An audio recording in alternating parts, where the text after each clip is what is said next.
Para los directores es muy importante saber llamar y captar la atención. Por eso, los directores tienen que tomar muchas decisiones que van a repercutir en la trama y en la manera de contarla.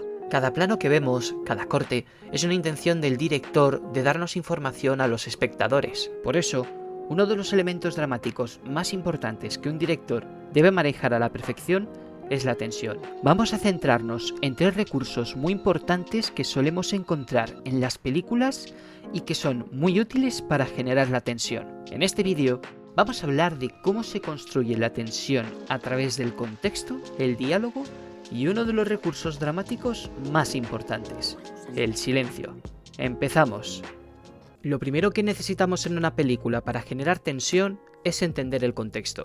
¿Dónde se está desarrollando la historia? ¿Dónde se encuentran nuestros personajes? Básicamente, ¿qué está pasando? El director va a decidir qué información nos va a aportar en cada escena, y por eso es un elemento muy importante para generar la tensión. En esta escena de Tarde para la ira es muy importante tener en cuenta el contexto de lo que ha ocurrido por lo que se va a desarrollar a continuación. José acaba de matar a un hombre delante de Curro y acaban de huir de la escena del crimen. Además, José está obligando a Curro a delatar a sus excompañeros porque tiene a la mujer y al hijo escondidos en un pueblo. Teniendo esto en cuenta, vamos a ver cómo a través de los planos nos van a contar cuál es el estado psicológico por el que se encuentran los personajes. Curro, quien es el que más confuso y agobiado está de los dos, va a tener unos planos más cerrados y movidos para que nos sea más fácil imaginar la angustia que está sintiendo.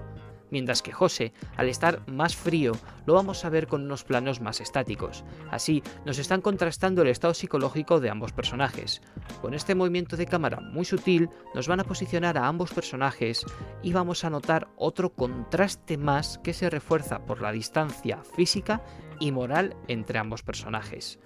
Vamos a notar el conflicto de la escena por cómo están encuadrados. Curro está colocado hacia la izquierda, dejando un margen amplio a la derecha que está reinado por su mirada, quien apunta a la dirección de José, quien va a hacer lo mismo en el lado contrario. En este diálogo se confronta la ira y el deseo de venganza con el arrepentimiento. Y para terminar, mientras José vomita por lo que acaba de hacer, nos abren a un plano general para darnos un poco de aire para absorber lo que acaba de suceder y prepararnos para lo siguiente que va a ocurrir. El propio ritmo de la película ayuda a desarrollar esta tensión, Te podía haber dejado ahí dentro y no lo he hecho. ya que vamos a notar una contención en las miradas y en el siguiente elemento clave para generar tensión. Y he hecho lo que tenía que hacer. Yo no. Los diálogos.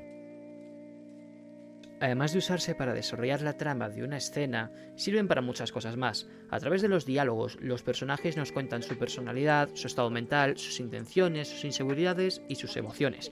Un ejemplo lo encontramos en esta escena de Misery, película basada en la obra de Stephen King, donde Paul, quien es un escritor que ha tenido un accidente, está siendo retenido por una admiradora suya, Annie, quien en esta escena va a obligar a Paul a quemar su primera novela.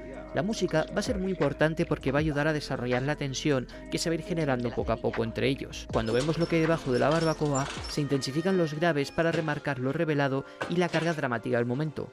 Aquí vamos a notar, gracias a la puesta de escena y la mirada de Annie, que algo no va bien, y esa incomodidad nos lo va a reforzar las miradas y respuestas de Paul. Un plano que se va a repetir bastante es este primer plano de las manos extendiéndose hacia John y sujetando la cerilla de la caja de cerillas, con un primer plano de John desde la cama. Mientras están hablando, vamos a notar con un montaje de plano contra plano cómo se remarca este conflicto moral sobre Paul, quien va a intentar convencer a Annie de que no le obligue a quemar su novela. Varias editoriales disponen de un ejemplar. ¿Qué quieres? ¿Que queme el original? Bien, lo quemaré, pero no conseguirás nada. Y ya cambiamos a un plano abierto que sigue a Annie mientras ella empieza a verter gasolina sobre la cama, mientras que con un contraplano de Paul en el fondo, mirando a la gasolina desenfocada, se va a ir generando aún más esta tensión de la escena. Y para rematar, vamos a tener un gran silencio final, el cual aporta mucha tensión gracias a todo lo que nos han ido presentando poco a poco. De esta manera, hemos podido empatizar lo que está sintiendo Paul y así hemos podido comprender lo mucho que le afecta esta situación.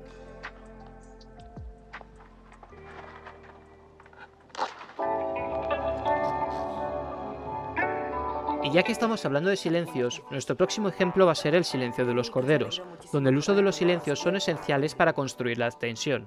En esta escena, a través de un montaje en paralelo muy inteligente, van a confluir 3 acciones distintas que ocurren simultáneamente. La primera es el despliegue policial, para arrestar a Buffalo Bill. La segunda es la pista que está siguiendo Clarice sobre Federica. Y por último, el conflicto que está teniendo Buffalo Bill con Catherine, quien está de rehén y ha raptado a la mascota de Bill para intentar escapar. Vamos a centrarnos en la situación de Catherine. Vamos a ver desde la perspectiva de Bill la situación de Catherine, quien está metida en un pozo con muy poco espacio y con la perra en la mano. Mientras ocurre todo esto, se va desarrollando poco a poco y en silencio el despliegue policial, donde vamos a tener un contraste de situaciones haciendo que aumente aún más la tensión de esta escena. Volvemos con Bill, que está muy agobiado y gracias a la cámara subjetiva y contrapicada podemos ir notando cómo aumentan sus nervios. Por último, vamos a tener una cámara que va a seguir a Bill para que entendamos que está agitado y que no piensa con claridad, cogiendo la pistola. Aquí, lo más importante de esta escena es el silencio antes de la tormenta, que va a venir a manos de la fuerza policial. Pero, en el momento en el que la policía va a abrir la puerta, tenemos una maquiavélica revelación. Los policías van a estar a punto de entrar en el edificio y justo se interrumpe esta acción con Clarice apareciendo detrás de la puerta que está abriendo Buffalo, revelando un nuevo conflicto en la escena y creando aún más tensión sobre el peligro del que solo estamos al tanto los espectadores. Ya hemos visto diferentes recursos que tienen los directores para generarnos tensión, ya sea por la información que los directores deciden darnos y cómo nos la muestran, ya sea por los diálogos que desarrollan los personajes o por cómo se usan los silencios, ya sea en la actuación o en el montaje. Al final, un buen director o directora va a combinar todos los recursos que le convenga para desarrollar cualquier escena. Pero ahora que hemos identificado estos elementos, puede que ya no volvamos a ver las escenas de la misma manera. ¿O sí?